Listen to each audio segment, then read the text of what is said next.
Welcome to Watch Symposium. I'm Austin. All right, it's a big day here at Watch Symposium. I'm going to change my watch. All right, that's not a big deal for a lot of people, but I wear my watches for weeks or months at a time. And I know a lot of people change out their watches daily or even a couple times a day, but I find when you wear a watch for weeks at a time, you really get to know it. It reveals aspects of itself that you would never realize having it on even for a week. So that's just the wearing practice that I like. And why am I changing this watch out? Well, I'm going to be doing some traveling. This watch has never been tested as far as the water resistance, and I don't know how water resistant it is. So I don't want to put it in a situation where it gets wet and there's water breach. And the watch I'm taking is a watch that I bought specifically for travel, and I've never traveled with it. So I'm going to take it on its first trip, and I'm headed in a couple weeks to the Amsterdam of Asia, and I'll be sure to get footage from there. But we'll get to what I'm wearing there at the end of the video. But let's talk about this Tudor kick that I'm on. And I really am on a Hydronaut kick because I almost bought another one yesterday. I found a really well-priced, beautiful yellow dial version on eBay. It was going for around €1,000 when I found it. The selling price was a little bit higher, but it was a no box, no papers piece. Now, as you can see, it was a really well-used version and probably spent 20 plus years on the arm of a German man, which is the country from which it was being sold. They came out in 1999, and I think it was probably worn, for these last couple of decades, probably never serviced, never polished. And I thought, it looks so cool. It looks like it has a story, has a hell of a history, and I probably never would have had it polished. I know that's a turnoff for a lot of people, but for me, that was actually a draw to the watch. Anyway, for a couple different reasons, I didn't end up getting it, but I think there's probably a yellow dialed Hydronaut in my future. I'll probably try to go for a box and papers piece and a dial that I want anyway. I like the cream dial, by the way. And then when I have it serviced at RSC, I change out the dial for a yellow version, and then I have both dials that I like. So I think another Hydronaut is in my future. And what I want to talk to you about today is watch angst. And that is a term that Mark Goldberg coined, and it's one of my favorite watch phrases out there.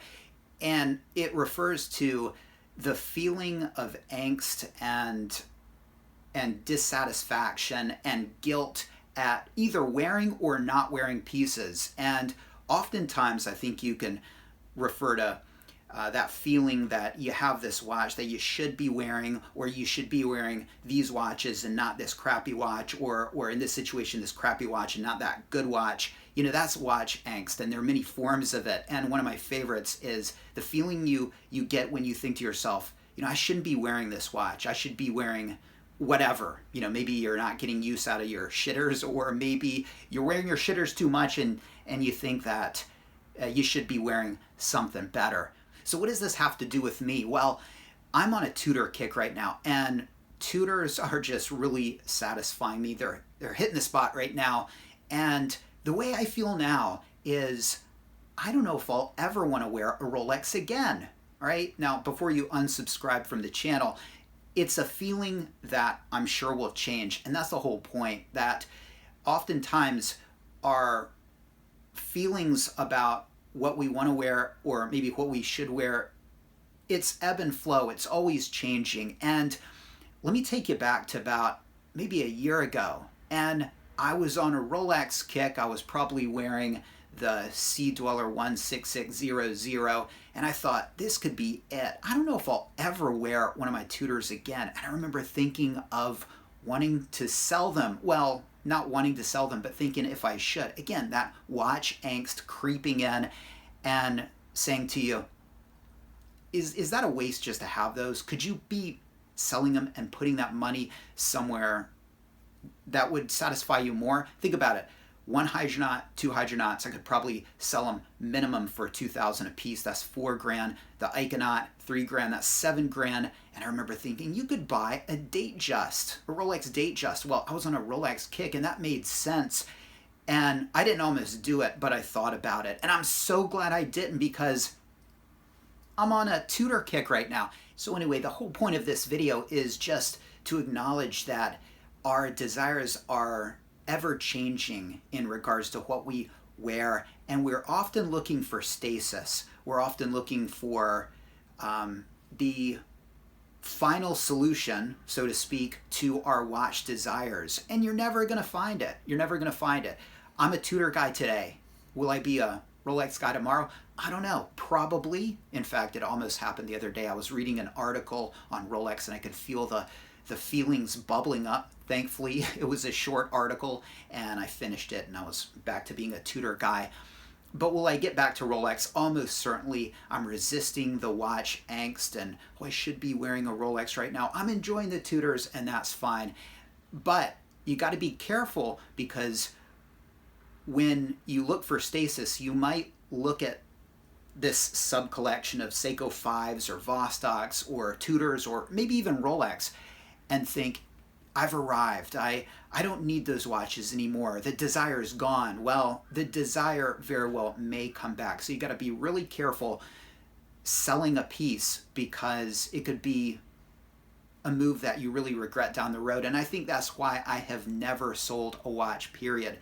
And some of the Seiko 5s that I have, I think, I should get rid of those. They're really just gathering dust. But every couple of years, I rediscover them. And when I do, I'm so glad that I didn't sell them for like $100 or $150 a watch. The appreciation I have for them is worth more than that. So be careful. Embrace the ebb and flow of your watch desires.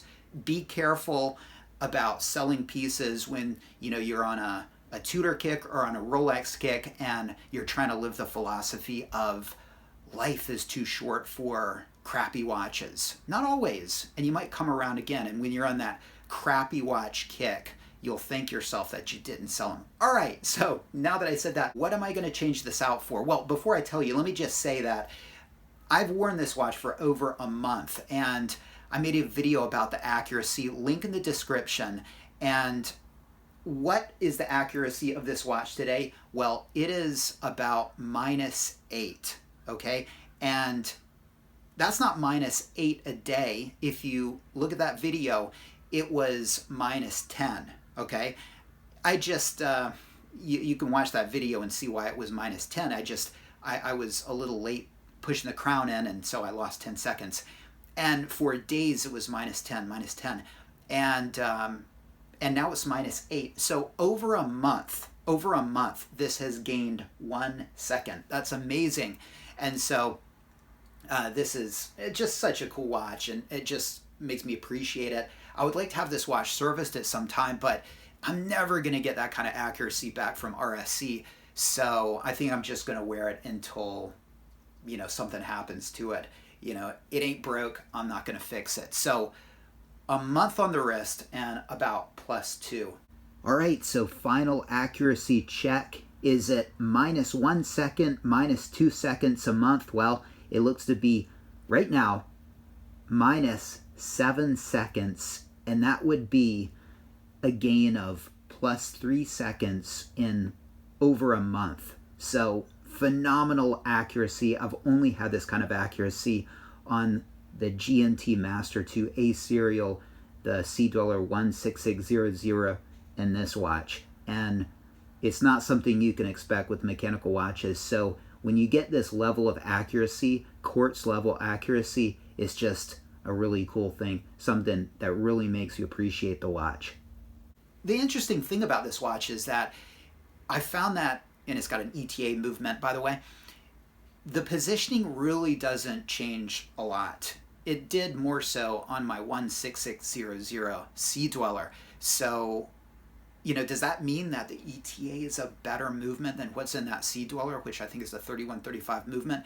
Well, it's interesting, because if you can reposition a watch and keep it dead on, that's awesome. But you're basically exploiting a defect in the watch, and this one doesn't seem to have a defect, meaning positioning doesn't affect it. So I guess objectively, this would be performing better than my 16600, but I like the fact that I can adjust the 16600 Sea Dweller by positioning it. Anyway, let's get to what I'm changing the watch out for.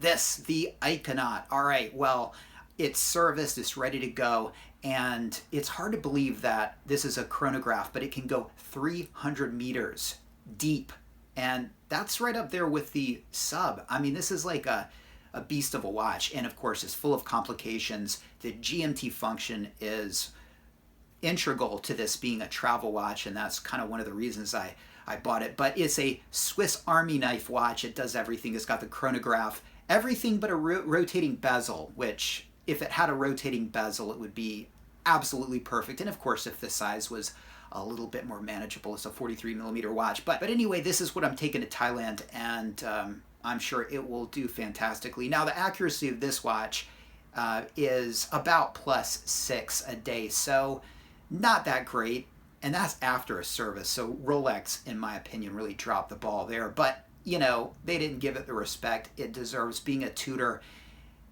don't get me started on that. I'll put a link in the description to that fiasco. I complained about it, and I got it from +9, a little tighter to +6. But, you know, I was looking for something like +1. And anyway, they just wouldn't do it. If I went back, I don't know, could have bullied him into it probably, but I have a reputation to keep there. So anyway, let me know what you think. Take care. Thanks for watching. See you next time. The Tudor Hydronaut is ready to go. The time is set, the date is set, and the GMT hand is set to Thailand time. All right, I'll see you guys from Bangkok.